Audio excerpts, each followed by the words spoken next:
What's up, guys? I'm back for another Zoids video. So I wanted to show multiple Zoids in this video because they're not as interesting as the ones that I showcased in the previous videos.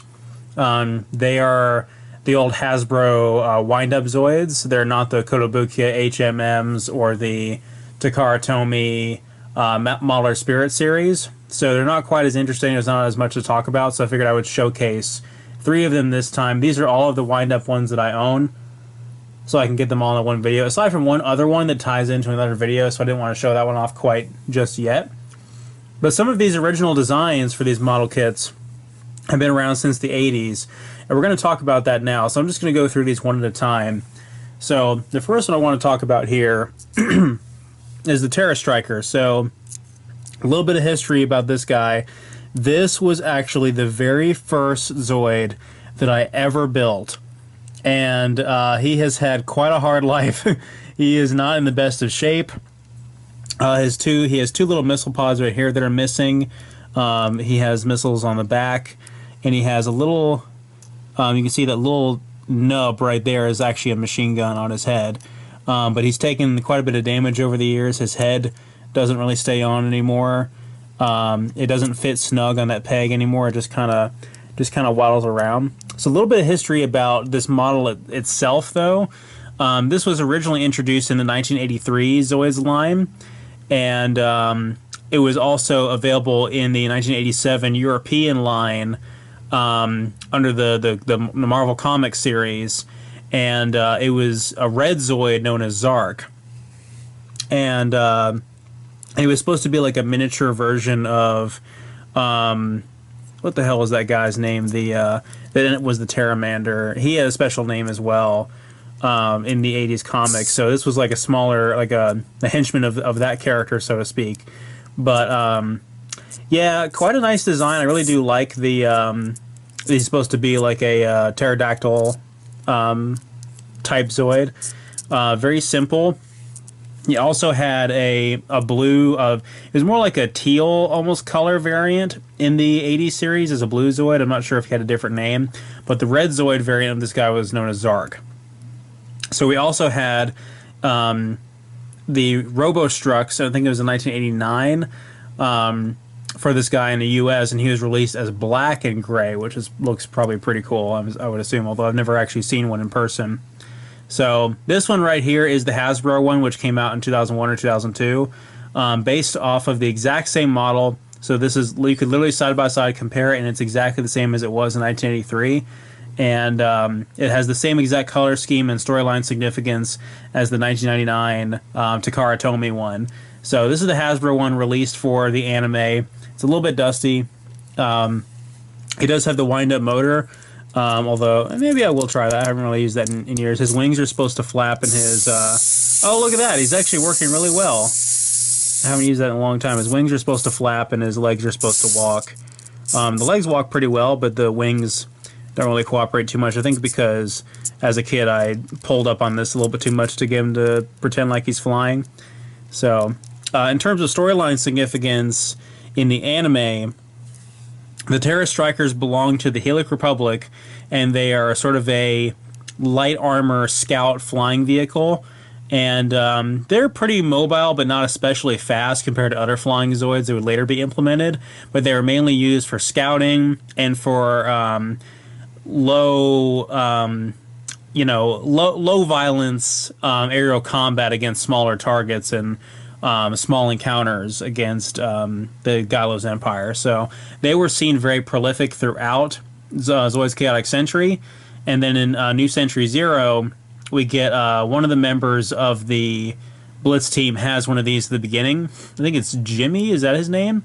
Yeah, Jimmy, before he ends up getting the Raynos or whatever, or the Raynos. So again, this is sort of the default low-end flying Zoid. In terms of the video games, you guys saw me use one of these in the Let's Play for Zoids vs. 3, and it was actually quite effective in there. I mean, they had to make the flying Zoids pretty effective in the game just to give you an incentive to try them out. So it was quite good in that, although it's still like the weakest of the flying Zoids. So the next one we're going to look at, obviously, is the Command Wolf, and this one, oh man, What a train wreck. What an absolute train wreck. So this is the second Zoid that I ever bought. And it has also had a hard life, just like the Terra Striker has. Although it has, I'm not missing any of the original pieces, everything is intact, but quite a few things have broken over the years, such as one of the pins that holds on the leg armor on the side here. You can see where it's sheared off there, so it no longer attaches. These guns right here actually came off of the Red Horn that I already showcased in a previous video. I've just put them on there for aesthetics, and I think I have his 20mm. Yep, there it is. I've got his 20mm anti-Zoid cannon that has a spot for the driver right here that attaches to a different piece that attaches into the center there. This is what you'd find on the standard white Command Wolf, but I don't have that attached right now, although I could always attach it up here if I really wanted it to look ridiculous. The reason why is because, again, the peg that holds on the AC cannon here is glued on there because the peg broke off. So this moves up and down, but I can't rotate left and right or take it off because it's glued on there. And then these actually are the missile pods from the Pteras on the side here. So I just modified the hell out of this guy over the years, and I'm not terribly proud of it, but he still holds up pretty well. The metallic paint looks really, really good.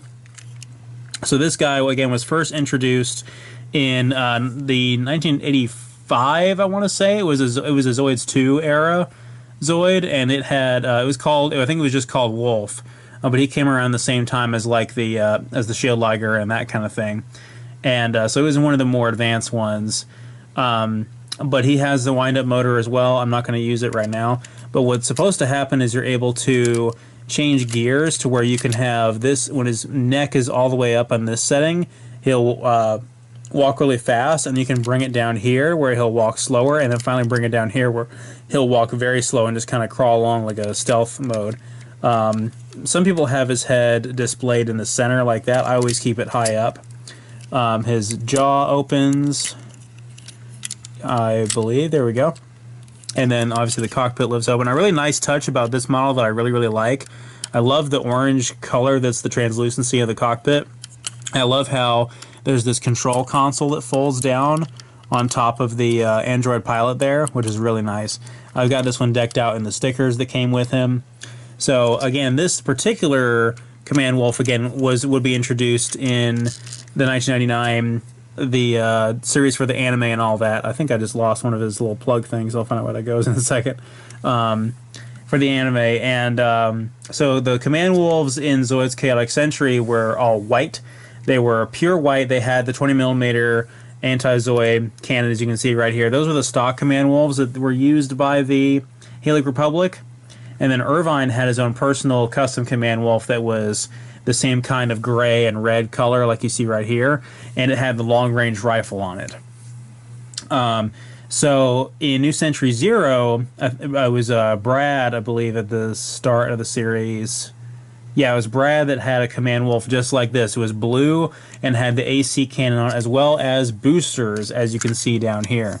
So again, I've shown all of this off in Zoids Battle Legends and Zoids Versus 3, where the difference between the stock Command Wolf and the Command Wolf AC.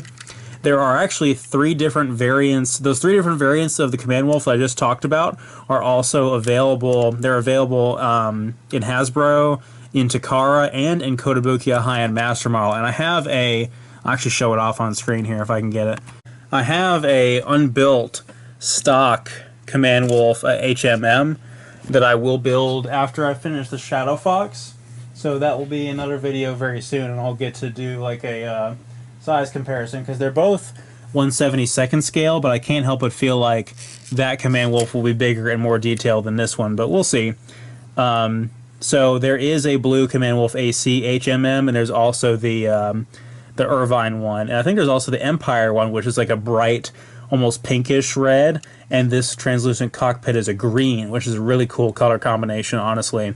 Curiously enough, the Irvine's Command Wolf for the Hasbro release didn't come out until very late in the Zoids run line. It almost didn't come out until almost the Fusers era, so most people, including myself, did not have a good opportunity to get Irvine's Command Wolf. so that's kind of a shame. Although I'm happy with this one. I'm definitely looking forward to getting a new one that's not as beat up. So very cool. Let's move on to the final one we have here. So this one this particular one, again, the Hasbro one, is referred to as an attack cat, but we all know better. It's called a Hellcat, and it's been called a Hellcat, coincidentally, since 1983, when it was first introduced. So this guy I actually did not own as a kid. This is one of the ones I got last year at Anime Weekend Atlanta at the Super Happy Fun sale, along with the D-Bison and the Dark Spiner. And this was the only wind-up one that I got. But I was very happy with finding him. He was really cheap, very, very simple little model kit, not a whole lot to it. I didn't build him, obviously. He was already built, although I did come with his box. So I have the instructions for the Command Wolf still, but I don't have either of their boxes. I do have the box for this guy. So let's use that wind-up motor really quick and see what happens. Not too bad. Actually, it walks along pretty well. Kind of letting the tension out of the motor a little bit there. Again, this was introduced in 1983. It was called a Hellcat. I believe the original version had more like a silver or chrome kind of color instead of this darker gray, but the red was almost the same. He has a 20mm anti-Zoid cannon up here as well, as long as a cannon underneath. And he has the cockpit that opens up right here to reveal the blue Android pilot. And this is sort of the Gylos Empire rival to the Command Wolf, and that's something that actually really kind of pissed me off about Zoids Assault, is the fact that it's just Command Wolves versus Command Wolves, which makes no sense to me. I wish that you could have this be the enemy and the Command Wolf be the Zoid that you use, but as you can see, there's quite a bit of a size difference here, so it doesn't really work out too well. So maybe you could fight these guys in larger numbers, which you already do anyway in Zoids Assault, but that's a whole other discussion altogether. So one thing that is a telltale sign of the classic Zoids from the early 80s is this particular style head design. Some of the Zoids that were never ever remade again, but the really, really early on, the very first run line of Zoids have this style head. So that's definitely a telltale sign. This is the only Zoids design that has maintained that head. Well, actually, there's one other one. There's the rock ape thing. I don't remember his name, but he's maintained that design as well. But this has maintained that design all the way up until 2001, 2002, when this one was released. There is not an HMM for the or MSS for the Attack Cat. There's only the Takara Tomy versions and the Hasbro version, which is what we have right here. In the anime, we saw these use a stealth module in Zoids Chaotic Sentry and try to sneak up on our protagonists.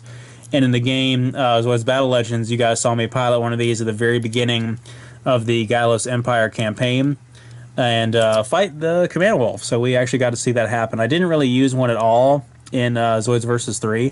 There was also the Attack Cat Noir, or Hellcat Noir, that was released, that was part of Zoids Battle Legends, Zoids Versus 2, and it was actually released as a standalone model kit in Japan, which is pretty cool. I can't seem to get his helmet thing to stay down and stay like that. That's really what it's supposed to look like. So yeah, that's it for the wind-up Zoids. So let me know what you guys think. I hope this retrospective was kind of educational to talk about the history of these models and how they've maintained the same design from 1983 all the way up until 2002, when I finally got those last iterations of them. And I would love to see some of these remade in HMMs. Obviously, the only one of these that does not have an HMM is the Hellcat. The other two do have an HMM. The Pteras is actually pretty easy to find. It's one of the ones that you're likely to find on Amazon or at a con, and it has the bomber unit with the extra guns and all that attached to it. So that would definitely be something worthwhile to pick up if you're interested. I'm not really especially interested in having an HMM Pteras, but so the next video I want to talk about the Dark Spiner and the Killer Dome attachment, which is its own Zoid.